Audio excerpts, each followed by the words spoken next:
What's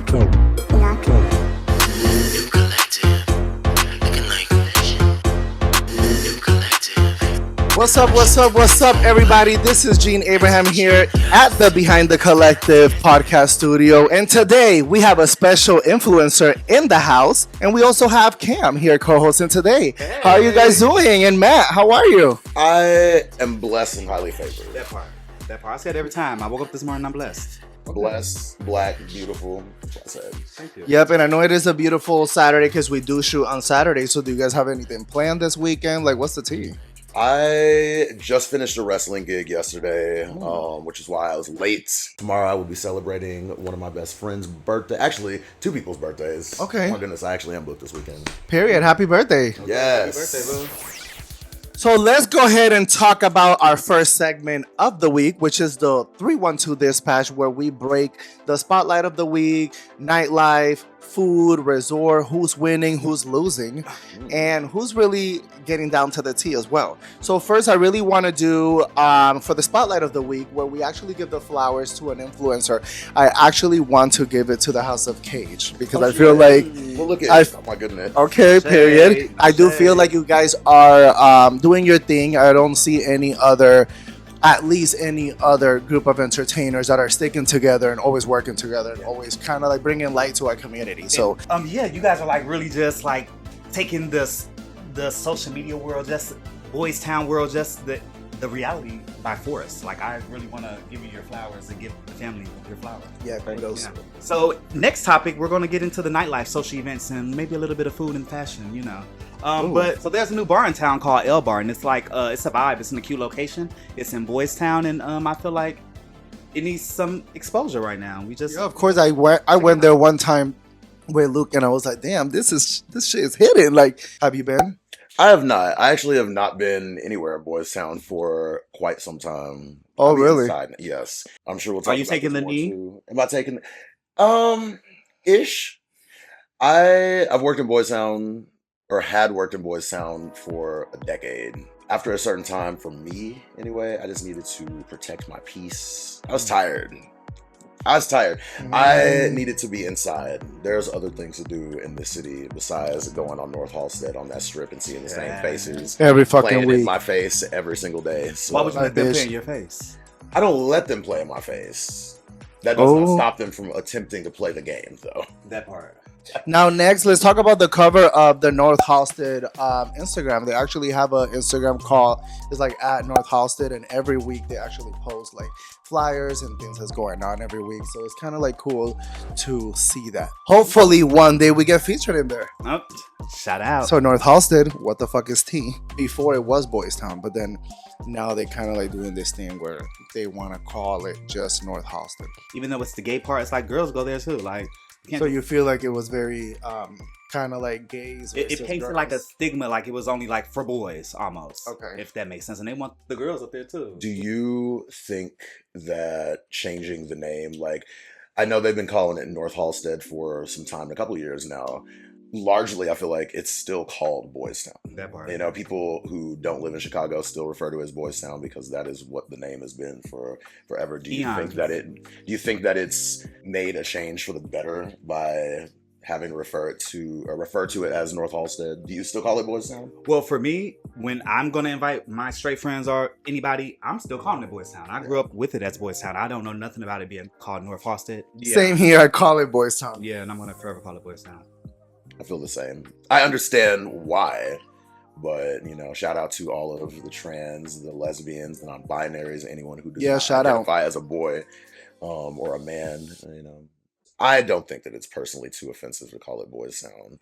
But I understand why. I do understand why. Mm-hmm. What I would like to see is, if we're not calling it Boystown, then there should be other queer establishments that lend itself to, you know, other groups. You know, like, why are there not lesbian bars in Northhalsted? Clock it. Like, and they always like go. Why are there not lesbian nights if there's not going to be? You know, I know it's a lot different to have bars. You know, but clock it. Find y'all little town. Just saying. You know, I've worked in Northhalsted for a decade, and You know, one of the biggest things we've talked about House of Cage and, you know, fighting for our space, you know, like I've fought for male, definitely demand, very much shaking the table into flipping the table into throwing the table, which has gotten me into some trouble throwing things. But, you know, like fighting for spaces, you know, progress is the black bar, right?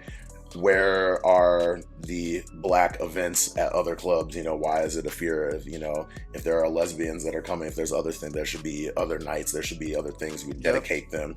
You know, there are Latin nights, there are all these things. Why are there not other nights if we're not calling it Boystown? Like, you want to show that. I kind of want to bring up some of these girls and these habits that they have, and that's causing maybe this pandemic. Child, it's a meth pandemic. The girls are on meth so bad. Because I didn't know how to break the tea, but I'm just breaking it like that. Like they've been elevated from coke to meth, and it's just real bad. Like the community is not the same anymore, and it's just going down. It's going down. Okay, so I feel like you're right. Like I'm gagging because I didn't think you were gonna go hard like that, but it's the truth. It's kind of the truth, and a lot of people don't want to hear these conversations. I'm nobody to judge. But you're seeing it everywhere, like with a lot of people, and it's like it's bad. And I don't know. Like, what are we doing here, you guys? Drugs, meth, apparently. Not me though. My teeth are out. I have my fair share in party favors. You know, I didn't dibble and dabble.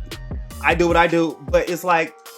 I don't party every day. Like a party is like, But you tried meth. But you have to be careful when you use the word party because you are talking about meth. Yeah. Use meth before? You know they be capitalizing that pills, shrooms. But you never done meth.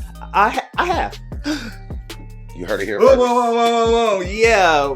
During COVID, whoop-de-doo. Like, do you understand why people are addicted to it? No, I don't. I've always been the one that could just. My self-control is amazing. Like, you know what I'm saying? Like, I've tried things in the past. That part, you know. I mean, we're here getting into the tough questions and all this stuff. We're having a conversation. We're keeping it real, right? 100, right? You said that you've done meth before. If we are sitting here, we'll be honest. Like, what is your poison of choice? Not weed. That's a cop-out answer. I was gonna say weed, of course, but I'm gonna say shrooms. I'm gonna say shrooms. Me and my homie, like, we dig in the bag and get shrooms. Like I just love like the. I love it. I'll do shrooms. Yeah, for me, I just smoke, and then outside of that, I've tried like perks and Xanax and stuff, but I'm not a pill person. I don't like the way it make me feel. You ever roll? Molly, ecstasy? I done Molly, ecstasy. I don't like, even with people and friends, it's like, oh my god, let's do Molly. Let's do maybe a little bit of Molly, but like all that ecstasy and shrooms and shit. I'm an overthinker, so I start thinking like I'm gonna die and shit. So I'm good. I enjoy shrooms. I enjoy a good roll as well every so often, not just on any random night. Like, you ain't gonna get me just on it's Wednesday. Let's do some ecstasy. You know, a cute party, you know, a circuit party or something like that. All right, guys. So let's jump right into the diary of the week, where we take you into the vlogs, the influencer memories, and things that is going on through the week. Let's go. But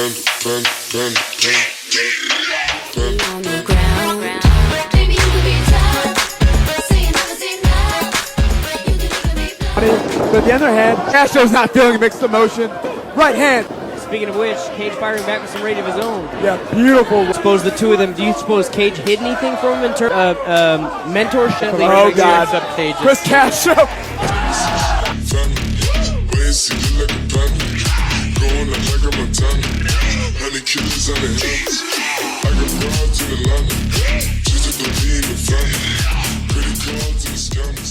I was uncircumcised and I just didn't like it. Oh, you got the clip. So when I moved here 6 years ago, I think within the second year, I was like, fuck it, I have insurance, like, let me get this clip. So now I just have a pink head.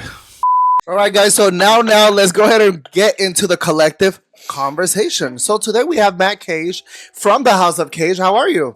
I am fantastic. I'm doing very well. Okay, period. I do want to ask, the House of Cage, is it something that you created? Are you the co-founder? Are you the founder? Can you tell us a little bit about that? Okay, so I am the father of the house. Okay. But I do not view the House of Cage as though there's some sort of like leadership, like I'm the dictator of this group.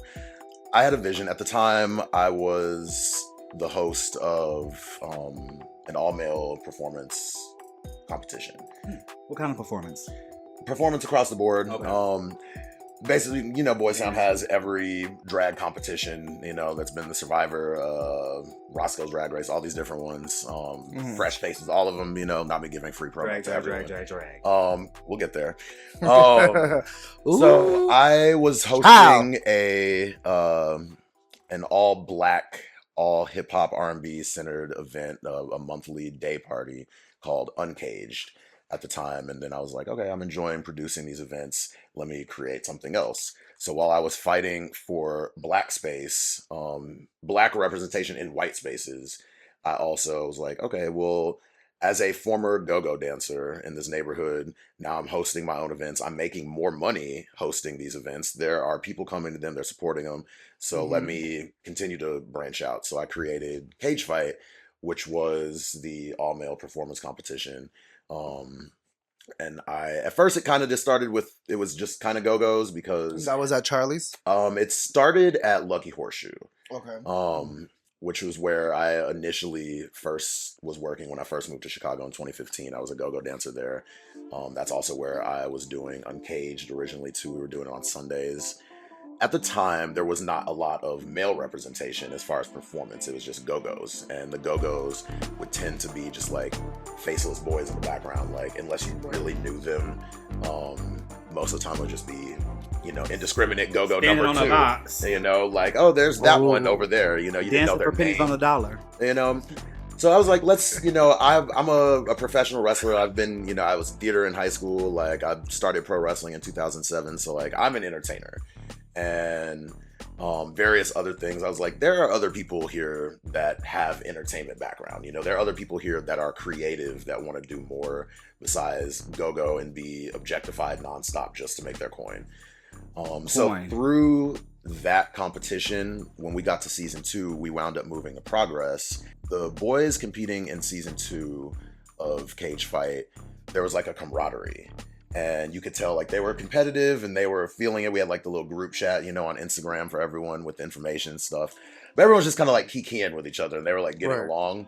And I was sitting there, like step back because I'm the producer, I'm the host, I'm the judge. So I'm like, I can't really contribute to it, but I saw it. The cast was primarily black.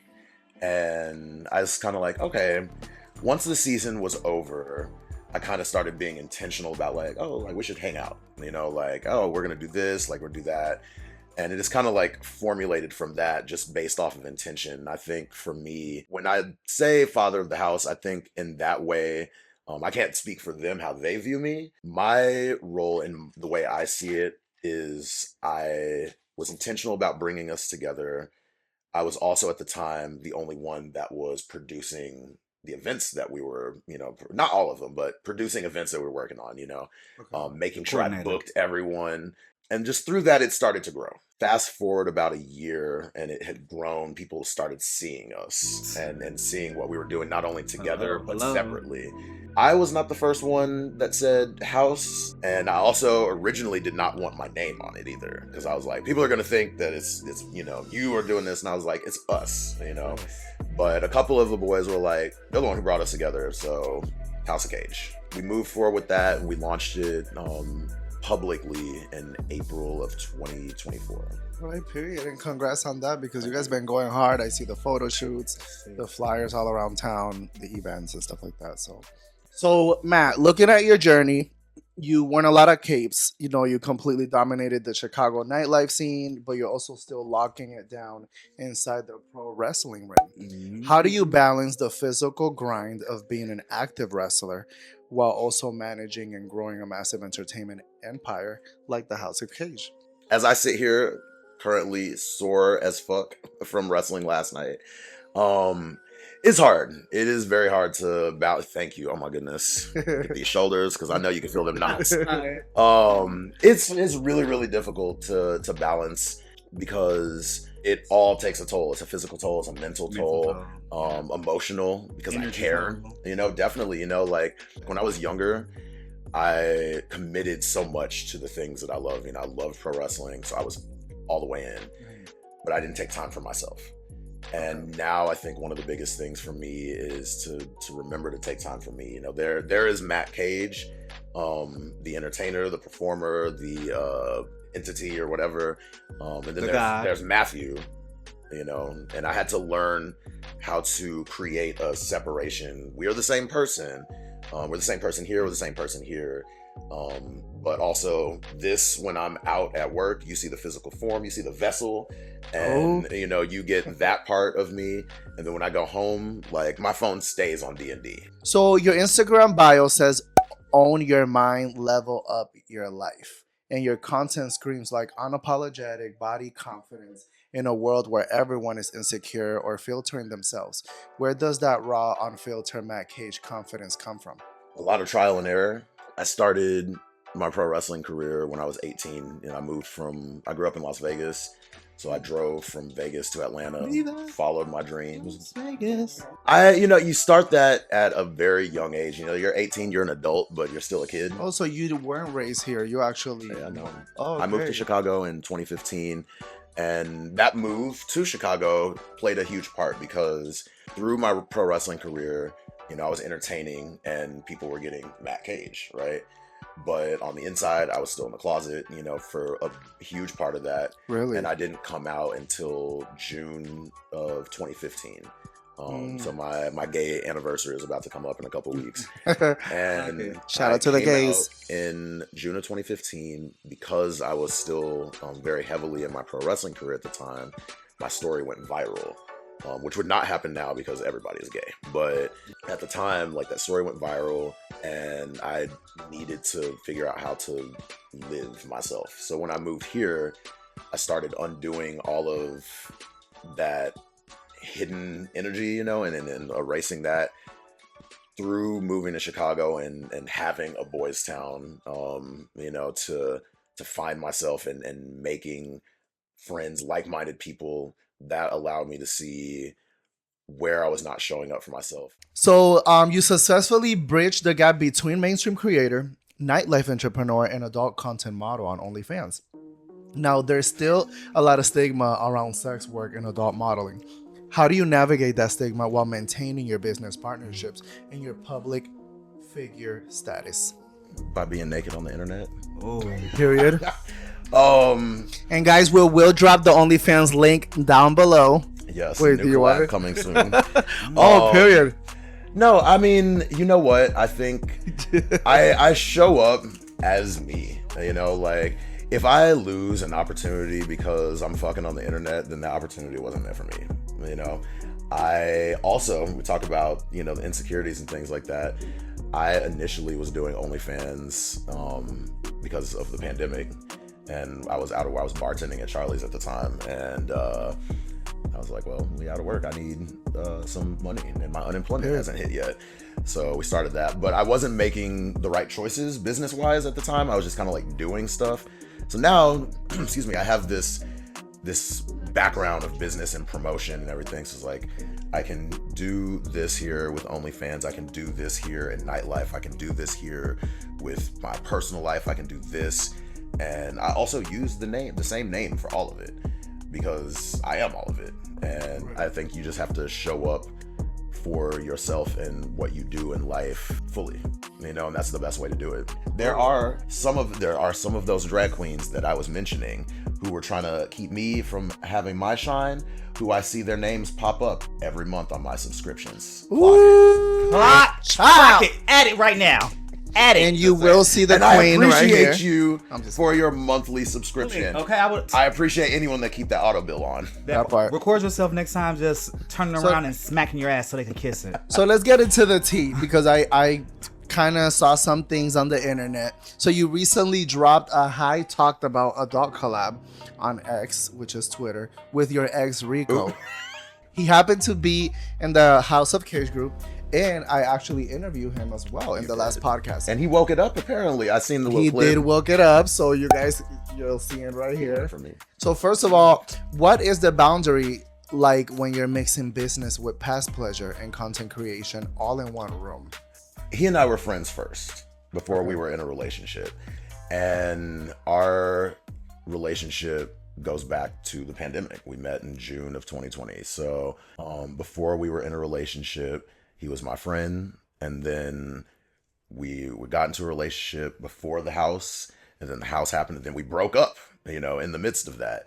Before we got together, I told him, if this does not work out, barring some stupidity, like, I would like to not lose you as a person in my life. That's sweet. I already loved So you gay. beforehand. It's homosexual as hell, But these valuable, connection is real, and connections are important. So, like, okay, the romance might not have worked out, but, like, it doesn't mean that we have to hate each other.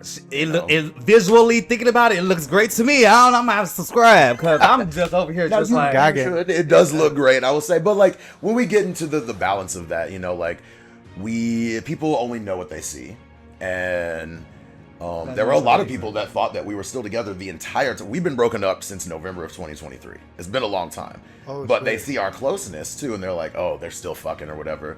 Here's a newsflash. So are you still fucking, or is it just for the video? We are fucking on that video. So aside from that, have you guys gotten drunk and fuck here and there? We did, when you get all the tea. Oh my goodness, it's hot today, y'all. No, that collab. I mean, I don't think this is giving too much away. I don't think he would be a collab. I'm so weak. Here's the thing. That collab that you saw on Twitter or on X is our first. This is our first at bat in some time. Like, it had been a while. Currently, the actual video will drop on my platform probably this upcoming week. And what is that platform called? My OnlyFans is onlyfans.com/YourKingCage. I'm sure maybe here somewhere, I don't know, some letting know. But what you get in that is us working on us, being intentional about that relationship. Was that just a collab? I guess that remains for you, the viewer, to figure that out for yourself. While watching. But it's interesting, it's funny to me because there are people that knew we were together or thought we were still together, been waiting for us. Or just seen the video of y'all doing a TikTok dance in front of a gate. Like, that's what I remember seeing. So this is gagging me, so I love it. A little bit of everything. A little bit of everything. So can you let the viewers know, like, but what are we doing now for Matt Cage? I know that Pride is coming up, Market Days. There's a lot of events coming in the summer. Right, any collabs that are you coming up with? Are you doing a House of Cage orgy? Like, what's going on? Tell us. House of Cage, this is the thing. Y'all be talking about House of Cage orgy. I was just orgy. Because this is something that I do hear often. Like, House of Cage orgy. I think it was, do y'all know Iris? No. I'm gonna shout her out. She was like, y'all find House of Cage orgy, and ever since then, like, I hear people talking about it. Don't mind. Oh my god! So it doesn't happen, or it come does? to the backyard boogie and find out. Y'all are gonna, if you know, you know. I don't know. Okay. Don't let me not. We spread rumors here. That was I kind of took that like It is Friday, June 12th. There will be a full Pride wrestling event here in Chicago. So for those of you who live in Chicago, and I'm looking at both of y'all too, not playing. Go ahead and show up because bring your ass to this show because I do not want to hear 12th? not one word when the show is over and you be like, "Oh, I wanted to see you wrestle." You have fair warning now. So if you are watching it today, which is June 10th, is in 2 days. So make sure you're there, okay? June 12th this weekend. In 2 days, bring your ass to the show. It's called Wrestle League is the company. There will be information on my Instagram as well. And it's very much a full circle for me because I've never, like I said, my story, when I came out went viral and I came out in Pride Month and I didn't even know Pride Month was a thing when I came out. So to finally, years later, do a Pride show will be low-key kind of a vibe. So guys, so welcome to the Lucky 3. Well, this is the segment that we get to pick 3 burning questions from supporters and people like you that want to get into the tea and push those boundaries with our influencer, Matt. So are you ready? I am as ready as I will ever be. Because I'm getting ready. I don't even know what they are. Period. All right, Matt. So the question that we have, this is from Minge Luke _ from X, which is Twitter. What kinks are you into, and is there something you'll like to try? I really am into like cum. I'm really into like, I love to get nutted on. Like I really do. Okay. Like cover me. I love a facial. Like I'm all about it. before I was ever making OnlyFans content, if I was ever like hooking up with someone that was down to film, it always like I never had sex video, I never had fuck videos, which is crazy. It would always be like, can you just nut on my face? And like we set up the camera, and I had like hundreds of videos of my face getting like, okay, well, all of which have been lost to the universe. That's crazy. All those links will be down in the description below. It's funny because I have very few videos of me getting nutted on my OnlyFans, which we might need to fix. So the next question comes from Christina R_. Do you have a condom on you right now? No, I don't. Oh my god. I don't. I do not. I just had this conversation the other day. I am here like, please, always practice safe sex, but it's 2026, so safe sex looks very different than it used to. Y'all can say. So Cam is always ready, guys. And he just gave y'all some tea. Because he does go to Jackson Park here and there. All right, y'all. Now that we done talked about all of that hotness, let's get to the burning point. Like, it's going to get even hotter. Exactly, because let's go ahead and get right into the burning point where we break down absolute wild tea of the week. Now, first up, let's talk about Mona Scott Young. Now, it looks like her empire is crumbling. Word on the street, backed up by Chaotic from Love and Hip Hop Atlanta. Love and Hip Hop is officially done after this current season of Miami is actually running right now, I think, on BET. Chaotic claims that the network can't compete anymore with high demand streaming networks. Like, now that's Zeus. Do you guys think platforms like Zeus offer creators more raw visibility, or is just toxic environment? It shows it, but it's like, I feel like it's, I don't know. It's kind of mixy for me, I feel, because so you're not sure if it's give or take, because I really don't care for it, because I would rather be and want to be like on movies and like HBO, like, so streaming really don't. I don't know. I think that it can be both. Yeah, because that's now. I do think, as a whole, Zeus Network tends to fully dive into toxicity. And no shade to anyone who watches, because I know you were talking about watching Baddies earlier, but like, people tune in for it. And now I do not tune in for it. I don't like to watch an episode of a show where it's 60 minutes of one fight and then the next episode start and y'all are still fighting from the last episode. That's annoying. You know, and just yelling. That's not even funny. It's not even witty. The people that wind up on these shows, Baddies, Jocelyn, like whatever is on Zeus Network, because I do not be watching it like that. If you're able to parlay what you have on these streaming services into a way to better your own career, then yeah, it does have some sort of worth. All right, well, since we were just speaking about Baddies, and might as well keep talking about him and talk about Zeus and Lemmy, how he's trying to intertwine the boys and the girls together and come up, and he pitched the show to like incorporate them in one house. Oh yeah, he did say something about that they're coming together, and it's called like, what is it called? Baddies. Baddest boy. Baddies bad. Baddies bad. Baddies bad, and apparently it's like boys and girls all together in one house. Somebody is tuning in. People like disaster. People are like in bullshit nowadays. It's kind of y'all tuned in to watch what's her face, Blueface and Krishan. Something that should have never been televised. Should have never been televised. Watching people's like downfall of their lives, and y'all tuned in. Y'all watched it. But this does bring us to the end, guys. I do want to appreciate you for being here and stuff like that, and kind of being interviewed. I know we ask you some off the wall questions and stuff like that, so I appreciate you. All his links are going to be down below. Is there anything that you would like to say to the audience, to the viewers, anything you want to clear up before we exit? We have spilled some tea. We have talked about was the burning questions. Y'all asked me about my sex life. I will leave y'all with this. I think that much in the way that we were talking about, Zeus and creating a positive platform for people, I think that leaving things in a better place than it was when you found it. Like I said, I operate with that. I also see that you are choosing to do the same. You are doing something that is clearly something you enjoy doing as a creative, as a producer of some kind. I think that by continuing to dive into that, you ultimately have an option. You have the choice. You have the ability to leave all of this in a better place than it was when you found it. And, you know, not just with myself, but with whomever else that you have on any of your platforms, you give them an opportunity to be seen. It could be by one person, it could be by 100,000 people. That is very necessary, especially in this day and age. So I give y'all you've given me my flowers, I give you your flowers.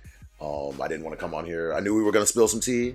I didn't want to come on here and be toxic with my tea spilling, because it's never about that to me. But I appreciate the platform to also spread positivity, because we all need knowledge. Absolutely. We all need more of it. I think having conversations of any kind is really important. Yeah, of course. Thank you so much. And thank you, Cam, also for being here and co-hosting with me. You know, we're definitely bringing you guys a great episode every Wednesday. So make sure you make sure you get ready, because the next episode, we're back at it again with the family. Luke is going to be here.